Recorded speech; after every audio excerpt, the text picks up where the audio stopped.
Obeng memiliki dua bentuk yang berbeda, yaitu plus dan minus.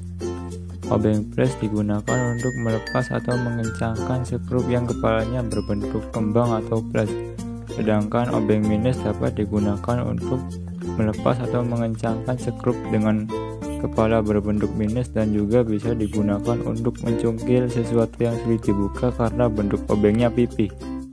Power supply adalah perangkat keras atau hardware yang menjadi salah satu komponen pada komputer. Kegunaan power supply pada komputer adalah sebagai hardware yang memberikan atau menyuplai arus listrik. Dari bentuk arus listrik berlawanan menjadi arus listrik yang searah. Fungsi dari baut casing untuk mengencangkan casing. Baut ini memiliki kesamaan dengan baut power supply. Fungsi dari baut motherboard untuk mengencangkan motherboard yang dipasang pada casing komputer. Baut ini memiliki perbedaan karena terdapat ring di sekitarnya. Dan ini dua baut kembang untuk mengencangkan hard disk internal pada CPU komputer Anda. Lalu di sini ada 4 baut power supply yang ukurannya lebih besar dari dua baut hard disk tadi, dan ini bentuknya juga baut plus juga. Apa yang dimaksud dengan hard disk dan fungsinya? Bagi pengguna, fungsi hard disk sangat vital sebagai tempat menyimpan segala macam data, file, serta dokumen virtual seperti DOC, PDF, MP3, dan lain-lain. Dengan fungsi hard disk dalam menyimpan berbagai file tersebut, maka dibilang hard disk adalah nyawa bagi seorang pengguna dalam komputernya. Motherboard adalah perangkat keras yang menjadi jantung dari sebuah komputer. Ia menyatukan setiap keping komponen komputer agar menjadi mesin yang utuh dan dapat bekerja secara maksimal. Motherboard sendiri dapat resmi dirilis pada tahun 1981 dan saat itu disebut sebagai planar. Memori RAM. RAM yang merupakan singkatan dari Random Access Memory adalah perangkat keras yang umumnya terletak di motherboard komputer dan bertindak sebagai memori internal CPU. RAM memungkinkan CPU menyimpan data, program, dan hasil program saat kita menyalakan komputer. Prosesor. Prosesor adalah otak dari sebuah komputer. Prosesor adalah sebuah komputer IC yang dapat mengontrol semua proses yang berjalan pada sebuah sistem komputer dan dapat digunakan sebagai pusat atau otak dan dapat melakukan perhitungan dan menjalankan tugas.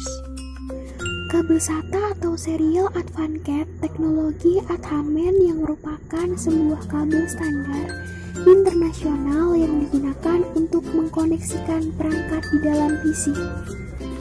Pengertian Heian-Shim. Pembuang panas adalah penukar panas pasif yang memindahkan panas yang dihasilkan oleh alat elektronik atau mekanik ke sebuah medium fluida yang seringkali berupa pendingin udara atau cair, dan lalu panas akan dikeluarkan dari alatnya dan suhu alat akan tetap terjaga pada suhu yang optimal. Monitor merupakan perangkat keras yang berfungsi untuk menampilkan hasil proses dari komputer dalam bentuk teks, gambar, ataupun video secara visual. Casing komputer. Casing komputer juga merupakan komponen terluar untuk tempat perangkat komputer bekerja. Sebagai ruang simpanan, intinya fungsi casing komputer hanya satu, yaitu untuk menyimpan perangkat serta mendata komputer tidak terima kontak langsung dalam bentuk fisik. File sharing. File sharing atau berbagi berkas adalah aktivitas membagi atau menyediakan akses data ke media digital di internet kepada orang lain. Data yang bisa dibagi bisa sangat beragam, mulai dari program komputer, dokumen, buku elektronik, ataupun multimedia seperti gambar, video, dan audio. Untuk bisa saling berbagi, penyedia berkas harus mengupload berkas ke komputer server terlebih dahulu, kemudian barulah orang lain bisa mengunduhnya dari komputer server tersebut. Jadi kali ini saya akan mempraktikkan cara merakit PC yang baik dan benar. Yuk simak videonya. Pertama-tama alat yang disiapkan yaitu satu buah obeng kembang atau obeng plus. Lalu siapkan dulu power supply-nya. Setelah power supply-nya disiapkan, lalu tempatkan di posisi yang ada di CPU. lalu kencangkan power supply dengan baut-bautnya.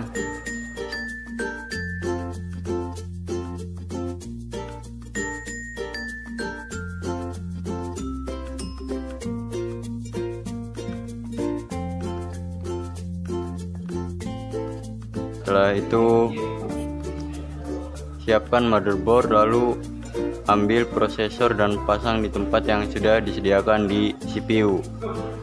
Tempatkan, jangan sampai salah ya, kan udah ada patokan-patokannya gitu ya kan. Lalu kencangkan saja, situ ada videonya, dilihat tolong. Terus setelah prosesor terpasang, lalu setelah itu pasang heatsinknya, ditekan lalu putar ke kanan sampai ada bunyi klik. Setelah itu siapkan kabel USB, yang berwarna putih, biru, merah ini, pasang di tempat yang sudah ada namanya.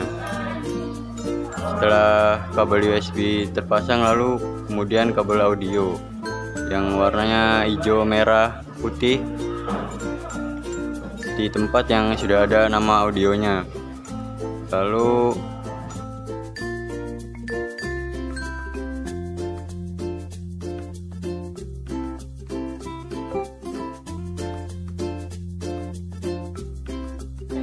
masukkan motherboard ke dalam PC.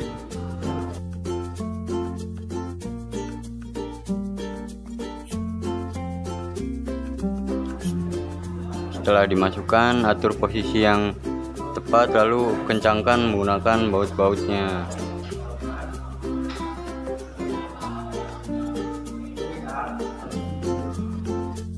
Setelah itu lalu pasang kabel panel yang sudah disediakan di tempatnya, yang di dekat harddisk itu kabel panel.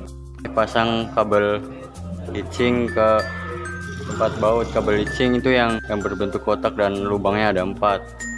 Setelah itu pasang harddisk di sisi atas PC. Setelah itu kencangkan menggunakan 2 baut. Setelah harddisk terpasang, lalu colokan kabel SATA dari motherboard ke harddisk. Setelah itu tutup CPU menggunakan casingnya. Selesai. Tadi itu sudah dibahas pengertian dari file sharing. Sekarang saya ingin menjelaskan dan mempraktekkan bagaimana cara melakukan file sharing dengan cara statik dan DHCP. Yuk simak videonya. Cari kontrol panel pada komputermu, klik, lalu pilih change adapter setting, lalu pilih local area dengan cara mengklik kanan. Cari local area network IPv4. Pastikan bahwa telah mengklik icon yang ada pada atas semua. Jangan lupa lalu klik OK. OK, jangan disilang ya, tapi OK. Setelah itu kamu klik Windows plus R dengan cara garis miring dan pilih 169, itu IP statik ya. Lalu kamu pilih file yang ingin kamu copy. Ini saya akan mengcopy aplikasi lab. Saya copy lalu saya taruh di local C, lalu paste. Ini loading ya, agak lama. Setelah selesai, kamu pastikan bahwa file yang kamu copy tadi ada pada foldermu dengan cara klik Windows plus E lalu local C. Nah, itu aplikasi labnya udah ada ya. Terima kasih. Ini yang kedua, saya akan mempraktekkan dengan cara DHCP, yaitu sama seperti yang tadi statik. Kita buka kontrol panel, setelah itu change adapter setting dan klik kanan. Setelah itu cari internet properties dulu. Habis itu kalian internet protokol, akan ada tampilan IP 92.168. Kali ini saya menggunakan IP 0.47 ya.